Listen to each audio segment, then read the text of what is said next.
Okay, Raghu ಅಣ್ಣ, ನೀವು ಒಂದು ಇದನ್ನ ಕೊಡ್ತೀರಾ, ನಿಮ್ಮಿಬ್ರು ಕಾಂಬಿನೇಷನ್ ನಮ್ಗೆ ಇಷ್ಟ ಆಗುತ್ತೆ ಅಣ್ಣ ತಂಗಿದು ಅಂತ ಹೇಳ್ಬಿಟ್ಟು. ಸೊ ರಘು ಅವರು ಈಗ ರಕ್ಷಿತಾ ಅವರು, ನೀವು ರಘು ಅಣ್ಣನ ಜೊತೆ ಜಾಸ್ತಿ ಕೂತ್ಕೊಳ್ಳೋದು ಎಲ್ಲ ಇಷ್ಟಪಡ್ತೀರಲ್ಲ.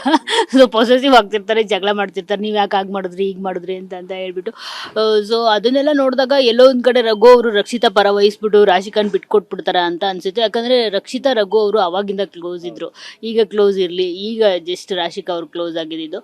ಸೊ ಎಲ್ಲೂ ಬಿಟ್ಕೊಡ್ಲಿಲ್ಲ. ಸೊ ಅದ್ರ ಬಗ್ಗೆ ಎಲ್ಲ ಹೇಳೋದಾದ್ರೆ, ಮತ್ತೆ ರಘು ಅವ್ರು ಅಂದ್ರೆ ನೀವು ಇಷ್ಟ ಅಂತ ಹೇಳಿದೀರಾ, ನೀವು ಬಾಡಿ ಬಿಲ್ಡಿಂಗ್ ಮಾಡ್ತಾ ಇದ್ದೀರಾ ಅಂತ.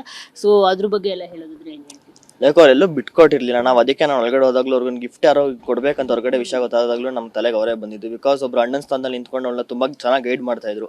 ಯಾಕೆ ಏನೇ ತಪ್ಪು ಮಾಡಿದ್ರು ಸರಿ ಮಾಡಿದ್ರೆಲ್ಲ ಹೇಳೋರು. ಬಟ್ ಅವರಿಗೆ ರಕ್ಷಿತಾ ಅಂದ್ರೆ ಅವ್ರಿಗೆ ಇಷ್ಟ ಆಯ್ತು. ಬಿಕಾಸ್ ಅವ್ರು ಎಲ್ಲ ಜೊತೆ ಹೇಳ್ಕೊಂಡಿದ್ದಾರೆ, ನಂಗೆ ನಾವು ಅಕ್ಕ ತಂಗಿರೆಲ್ಲ ನೆನಪಾಗಿದ್ದಾರೆ, ದೂರ ಇದ್ದೀನಿ ನಾನು ಅಂತ. ಅವ್ರ ಜೊತೆ ಆ ಥರ ಬಾಂಡಿಂಗ್ ಇತ್ತು. ಇವಳ ಜೊತೆ ಒಂದು ಬ್ರದರ್ ಸಿಸ್ಟರ್ ಬಾಂಡಿಂಗ್ ಇತ್ತು. ಬಟ್ ಇವ್ರಕಿನ್ನ ಸ್ವಲ್ಪ ಜಾಸ್ತಿ ಅವ್ರ ಹತ್ರ ಇತ್ತೇನೋ. ಬಟ್ ಎಲ್ಲೂ ಅಕ್ಕನ ಬಿಟ್ಕೊಟ್ಟಿರ್ಲಿಲ್ಲ ಅವರೆಲ್ಲೂ. ಸೊ ಅದೇ ತುಂಬಾ ಚೆನ್ನಾಗಿ ಇದ್ರು. ನಾವು ಒಳಗಡೆ ಹೋದಾಗ್ಲೂ ತುಂಬಾ ಸತಿ ಹೇಳಿದ ನನ್ನ ಹತ್ರ ನಾವೆಲ್ಲ. ಸೊ ಆ ಥರ ಎಲ್ಲ ಏನಿಲ್ಲ. ಇನ್ನು ರಾಶಿಕಾ ಅವರು, ನೀವು ಮನೆ ಒಳಗಡೆ ಹೋದಾಗ ಹೀರೋ ಅಂತ ಹೇಳ್ತೀರಾ. ಸೊ ಈ ರಾಶಿಕಾ ಅವರ ಸ್ಟ್ರಗಲ್ ಬಗ್ಗೆ ಹೇಳೋದಾದ್ರೆ, ಆಸ್ ಎ ಹೀರೋಯಿನ್ ಆಗಬೇಕು ಮತ್ತೆ ಸೀರಿಯಲಲ್ಲಿ ಆ್ಯಕ್ಟ್ ಮಾಡಬೇಕು ಅಂತ ಅಂದಾಗ ತುಂಬಾ ಸ್ಟ್ರಗಲ್ಸ್ ಇರುತ್ತೆ, ನಮಗೆ ಗೊತ್ತಿರೋದಿಲ್ಲ ಅಷ್ಟೇ. ಸೊ ಆ ಸ್ಟ್ರಗಲ್ ಬಗ್ಗೆ ನೀವು ನೋಡಿರ್ತೀರಾ ಖುದ್ದಾಗಿ. ಸೊ ಅದ್ರ ಬಗ್ಗೆ ಹೇಳೋದಾದ್ರೆ ಏನು ಹೇಳ್ತೀರಿ? ಯಾಕಂದರೆ ಎಷ್ಟೋ ಜನಕ್ಕೆ ಗೊತ್ತಿಲ್ಲ, ಈಸಿಯಾಗಿ ಮಾತಾಡ್ಬಿಡ್ತಾರೆ ಮಾತಾಡೋರು. ಇವ್ರು ಬರೀ ಬಂದ್ರಪ್ಪ ಹೋದ್ರಪ್ಪ ಅದು ಇದು ಅಂತ ಹೇಳ್ಬಿಟ್ಟು ಏನು ಹೇಳ್ತಾರೆ ಅವ್ರ ಬ್ರದರ್ ಅಂತ ಹೇಳ್ಬಿಟ್ಟು. ಯಾಕೆ ಇಂಡಸ್ಟ್ರಿ ಅಂದಾಗ ಎಲ್ಲ ಜನ ಅನ್ಕೋಬಿಡ್ತಾರೆ, ಟಿವಿಲಿ ಬರ್ತಾರೆ, ಬಿಗ್ ಸ್ಕ್ರೀನ್ ಅಲ್ಲಿ ಬರ್ತಾರೆ ಅಂದಾಗ ಅವ್ರಿಗೆ ಅದು ಹೋಗ್ತಾರೆ, ಆಕ್ಟಿಂಗ್ ಮಾಡಿ ಬರ್ತಾರೆ ಅಂತ ಅನ್ಕೊಂಡಿರ್ತಾರೆ. ಬಟ್ ಅದರಿಂದ ಎಷ್ಟು ಸ್ಟ್ರಗಲ್ಸ್ ಇರುತ್ತೆ ಅಂತ ಯಾರಿಗೂ ಗೊತ್ತಿರಲ್ಲ. ಲೈಕ್ ಇವಾಗ ಅಲ್ಲಿ ಇಂಡಸ್ಟ್ರಿ ಅಂದ್ರೆ ತುಂಬಾ ಕಷ್ಟ. ಲೈಕ್ ಅಲ್ಲಿ ಹೋಗಿ ಆಕ್ಟಿಂಗ್ ಮಾಡೋದಾಗಿರ್ಬೋದು, ಯಾವಾಗ ಕರೀತಾರೆ ಗೊತ್ತಿರಲ್ಲ, ಯಾವಾಗ ಹೇಳ್ತಾರೆ, ರಾತ್ರಿ ಎಲ್ಲ ನಿದ್ದೆ ಇರಲ್ಲ.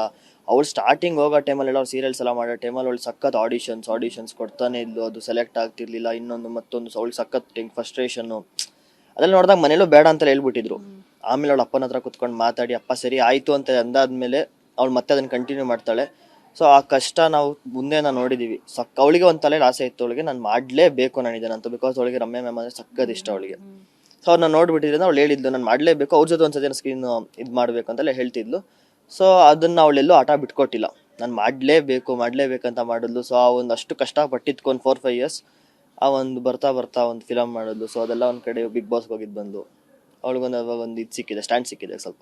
ನಿಮ್ಮ ಮನೆನ ಲೀಡ್ ಮಾಡ್ತಿರೋದೇ ರಾಶಿಕಾ ಅವರ ಹೇಗೆ ಅಂತ ಅಂದ್ರೆ, ಈಗ ನಿಮ್ನೆಲ್ಲ ನೋಡ್ಕೊಳ್ತಿರೋದು ತಂದೆ ತಾಯಿನ ಎಲ್ಲ ಲೈಕ್ ಅಪ್ಪನೂ ಕೆಲಸ ಮಾಡ್ತಿದ್ದಾರೆ, ಅವರು ನೋಡ್ಕೋತಿದ್ದಾರೆ. ಬಟ್ ಇವಳು ಒಂದು ಬ್ಯಾಕ್ ಬೋನ್ ಆಗಿ ಅಪ್ಪನ ಜೊತೆ ಆಗಿರ್ಬೋದು, ಅಪ್ಪ ಅಮ್ಮಂಗೆ ನನಗೆ ಒಂದು ನಿಂತ್ಕೊಂಡು, ಇವಾಗ ಮನೇಲಿ ಇರುತ್ತಲ್ಲ ಮಕ್ಳುಗಳು ಎಲ್ಲೇ ಹೋದ್ರು ಮಕ್ಳನ್ನ ಗುರ್ತಿಸ್ಬೇಕಲ್ಲ. ಇವಾಗ ನೀವು ಅವ್ರ ಮಕ್ಳು ಅವ್ರ ಅಪ್ಪ ಅಮ್ಮ ಅಲ್ವಾ ಅಂತೆಲ್ಲ.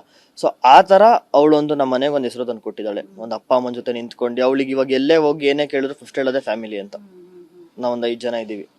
ಸೊ ನಮ್ಗೆ ಅವಳಿಗೆ ಫ್ಯಾಮಿಲಿನೇ ಎಲ್ಲ ಅವಳಿಗೆ. ಸೊ ಅವಳಿಗೆ ಅದೊಂದು ಆ ಥರ.